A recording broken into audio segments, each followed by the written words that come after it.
Heureuse de vous retrouver en ce moment pour vous informer, mesdames, messieurs. Voici les titres phares de ce 12h. Le gouverneur de province, Richard Muyej, a reçu en audience ce mercredi 10 juin 2 délégations. La première était celle de la Vision mondiale venue pour échanger sur le prochain appui en matériel dans le cadre de la lutte contre le nouveau coronavirus. Et la seconde était celle conduite par le président de l'Assemblée provinciale du Haut-Lomami. Fabrice Matin nous en parle dès les débuts de ce journal.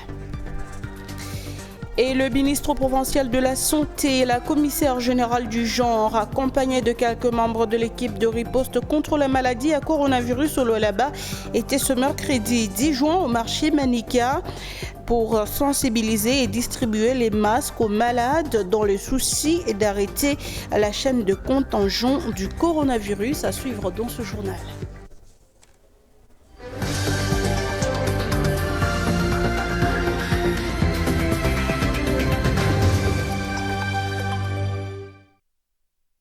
Merci de votre fidélité au programme de Mikuba Télévision. Mesdames, Messieurs, bienvenue dans cette séance de nos informations. Je vous l'ai dit tout à l'heure, le gouverneur de province, Richard Muyej Manganzmans, a reçu en audience ce mercredi 10 juin 2 délégations. La première était celle de la Vision mondiale, venue pour échanger sur le prochain appui en matériel dans le cadre de la lutte contre le nouveau coronavirus. Et la seconde était celle conduite par le président de l'Assemblée provinciale du Haut-Lomami. Fabrice Mataille nous en dit plus. Dans le cadre de la lutte contre la Covid-19, une délégation de la Vision mondiale s'est entretenue avec le gouverneur du Lualaba, Richard Muyej Manganzmans. La délégation est venue échanger avec le numéro 1 de l'exécutif avant d'appuyer matériellement 2 zones de santé, à savoir celle de Fungurume et celle de Manika. Symboliquement, des thermoflash ont été remis au gouverneur. Il y a les savons, il y a les désinfectants, il y a les thermoflash, il y a les gants, il y a des combinaisons de protection pour le personnel soignant. Moins d'une demi-heure plus tard, c'était le tour de la délégation du Haut-Lomami, conduite par le président de l'Assemblée provinciale, d'échanger avec le gouverneur dans le cadre de la coopération interprovinciale. Sur la table des discussions, santé, infrastructure et le social. Sur le plan sanitaire, par exemple, la province du Lualaba a, dans le cadre de la lutte contre la Covid-19, remis à la province sœur du Haut-Lomami des équipements médicaux.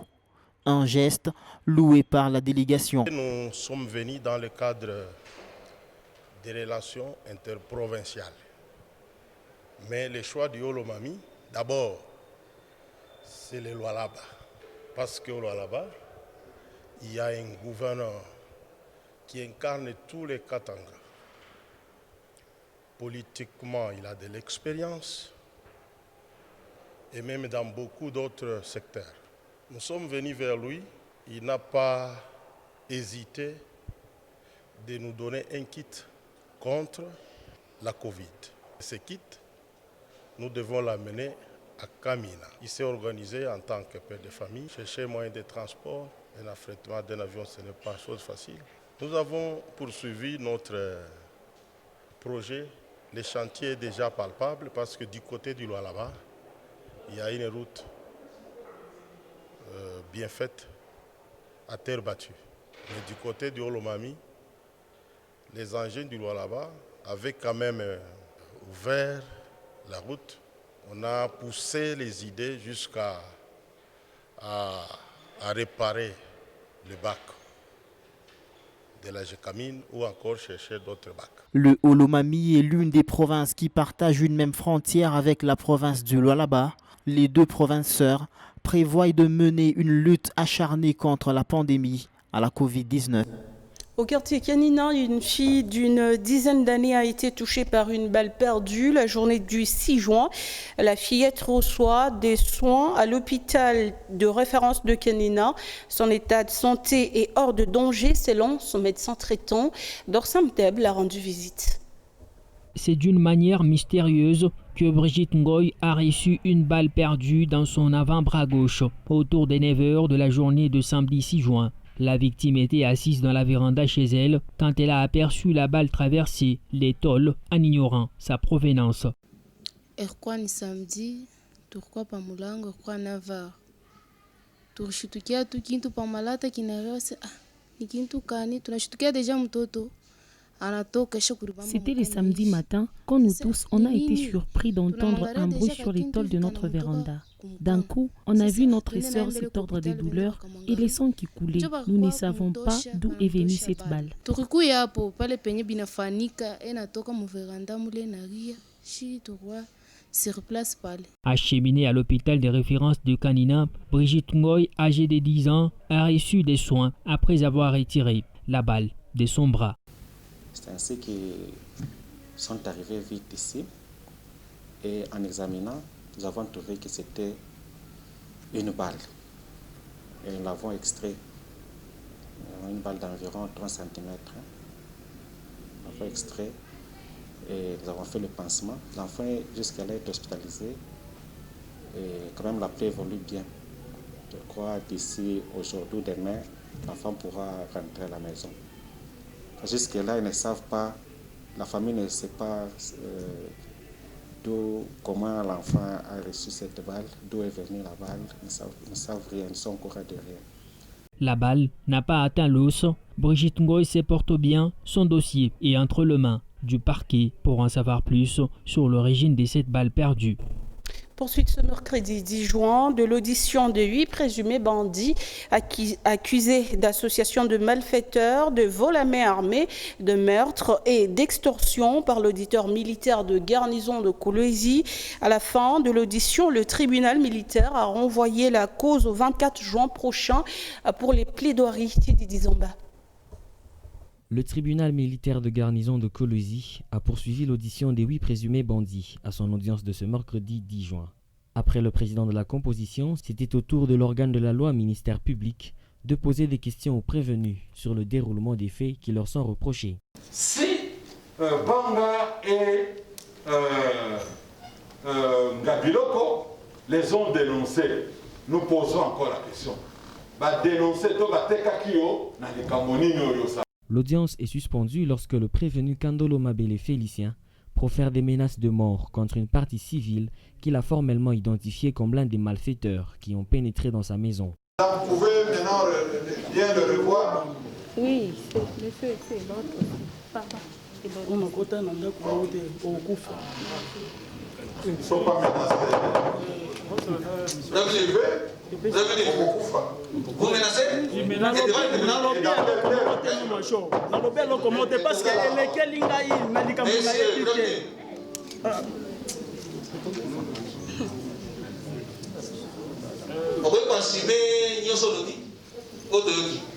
on dit mais respect mon capitaine. À la reprise de l'instruction, les avocats défilent pour demander au tribunal d'instruire la flagrance. Quand quelqu'un en face, sans vergogne, sans respect de votre haute autorité, se permet de dire en face au Kokufa. Pour dire heureusement que l'audience pouvait se tenir sans arme, mais nous estimons que si le prévenu pouvait avoir une arme, il allait exécuter sur le champ. Mais dès lors que c'est vous qui êtes son juge naturel, l'organe poursuivant est présent, la victime est là, l'audience aura un caractère public, il y a des personnes qui ont entendu parce que le prévenu ne l'a pas prononcé à mi-voix. Il l'a prononcé à haute voix avec toute sa lucidité. Monsieur le Président, la fraîcheur en rapport avec la flagrance ne s'énonce pas, ça ne peut même pas se présumer. Le capitaine magistrat Jean-Marie Ngamba, juge président de la séance, fait acter un procès verbal de constat et poursuit l'instruction. Comment on dit? Kandolo, ce dernier a proféré des menaces de mort à sa charge, à sa personne. Acté. Le procès des 8 présumés bandits, poursuivis d'association des malfaiteurs, de vol à main armée ainsi que de meurtre, a été suspendu et reprendra le 23 juin prochain. On revient en santé où le ministre provincial de la Santé, Jules Kabouit, et le commissaire général du genre, accompagné de quelques membres de l'équipe de riposte contre le nouveau coronavirus au Lolaba, étaient ce mercredi 10 juin au marché Manika pour sensibiliser et distribuer aux marchands les masques aux marchands dans le souci d'arrêter la chaîne de contagion du coronavirus. Jack Mayumpa. Après la sensibilisation sur les mesures d'hygiène contre le coronavirus dans différents marchés de Kolwezi, l'équipe des ripostes contre cette pandémie au Lualaba a procédé à la remise des masques à tous les marchands.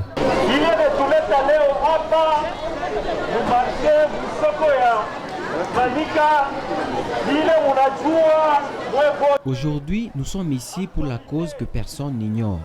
La maladie est bel et bien là et il faut se protéger.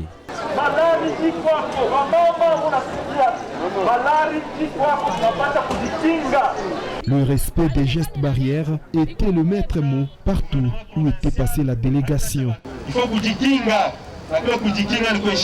Il faut se protéger en respectant les mesures d'hygiène édictées.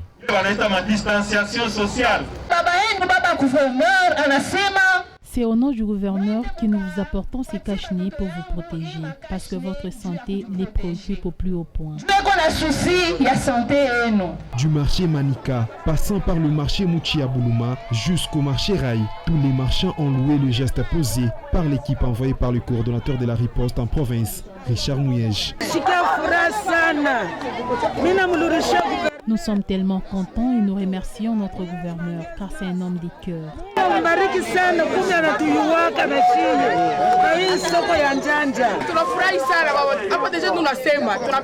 Nous disons merci pour ce geste posé. Merci. La gratitude, tout simplement, en quelques mots. Il a fait usage de ses prérogatives qui sont reconnues par la Constitution.